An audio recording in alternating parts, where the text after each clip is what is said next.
It's us, your favorite co-creators of The Road to Keiluma, and this is The Road to Keiluma After Show. My name is Perry. And I'm Landon. And actually, we're the only co-creators of the Road to Keiluma podcast, so we have to be the favorites. It would be a little awkward if that were not true, yeah.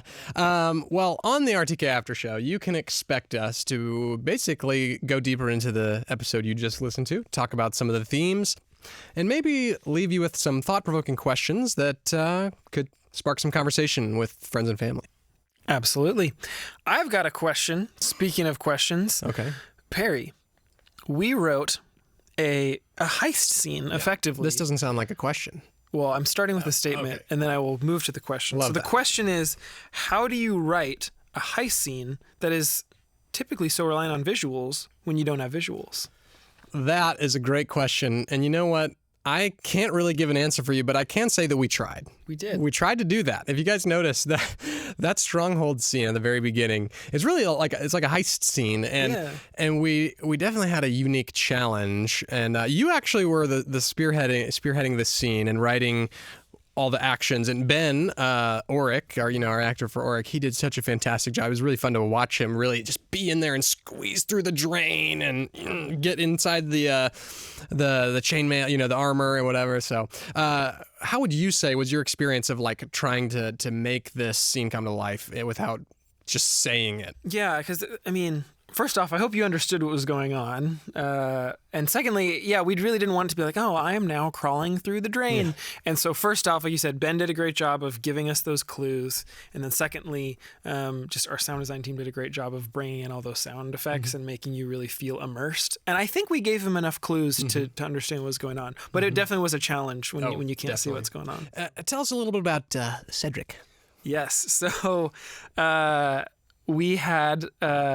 Michael, who played the commander, and come Cedric, who's at the door? That's my best impression of him. Yeah. But I actually played Cedric in the studio, and Cedric had 2 lines, and Cedric was like, "I don't hear anyone," and "No, I think those are the 2 lines." And I was like, "This feels lame to have another character there. We don't need it."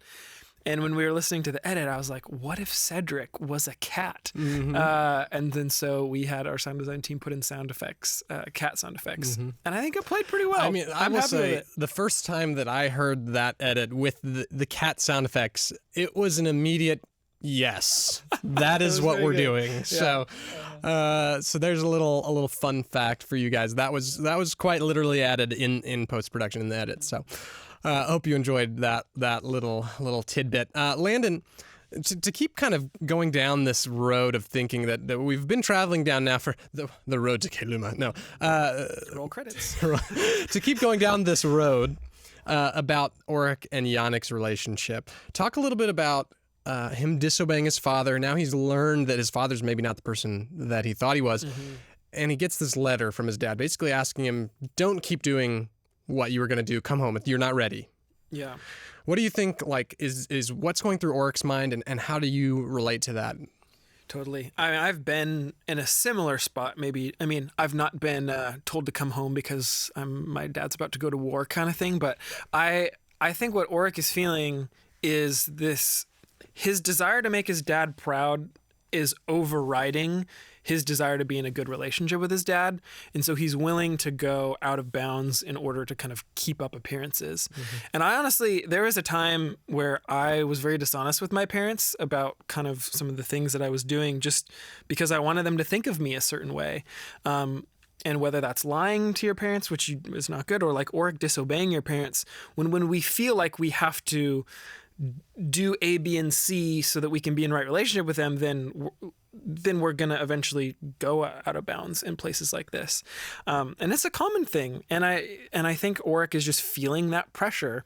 And so what it kind of reminds me of is, so there's a story in 1 Samuel where King Saul is made king, and he's supposed to be the king of Israel, and he's not supposed to be the spiritual leader of Israel. That's Samuel. But Saul's kind of trying to take that over, and so he sacrifices all these animals, and it was Samuel's job to do. And what Samuel says to him, which is kind of this word from the Lord, that to obey is better than sacrifice. And what he's getting at is the heart is more important than the actions that you're doing. It's more important that you are being obedient to, whether it be in Saul's case, the Lord, or in our case or Oric's case, our parents. that relationship is more important than doing A, B, and C, or in Oric's case, he probably thinks he's sacrificing to go save the city, but obedience would have been better in that situation. And so I just think that's a thing that a lot of people probably struggle with. And it's sort of just a call and a reminder to say, let's go back to the heart of the relationship. That's what's really important. Yeah, and I'm sure that, you know, if you're listening to The Road to Caelema with your parents, I'm sure there's a lot of parents listening and being like, well, that's not what Yannick is obviously trying to say. Like, he's not trying to make Oric think like, oh, Oric, you've got to go do all these things and then I'll love you or then I'll be proud of you. Like, sometimes there's a gap in between what Oric is, like in this case, what Oric is feeling versus what Yannick is saying. Yannick is really saying like, and I care about you. You know, we find out at the end when Yannick is terribly worried about like, you could have got yourself killed. Yannick just wants him to be safe. Like Yannick does not want him to get hurt. But what Oric is hearing is, I still don't think you're ready. Like, you're not capable like I am. Oric's hearing these things, these lies that he's been fed for now years of he's not as good enough. And so there's sometimes this gap that we just need to be filling and being clear about.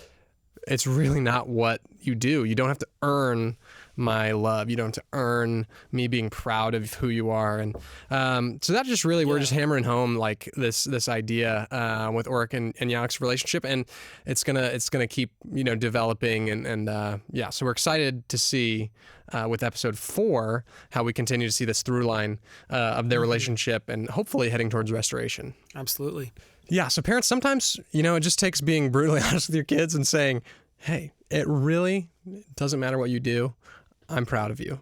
I'm proud of who you are. And Yannick doesn't know how to say that just yet. But, you know, we're going to go into episode 4 and see what happens. So that wraps it up for our episode 3 discussion. As always, we have more discussion questions down below in the description of the episode if you're listening to this on Spotify or Apple Podcasts or YouTube as well. So by all means, go further, go deeper, go forth into this discussion even further, and we'll see you after episode 4.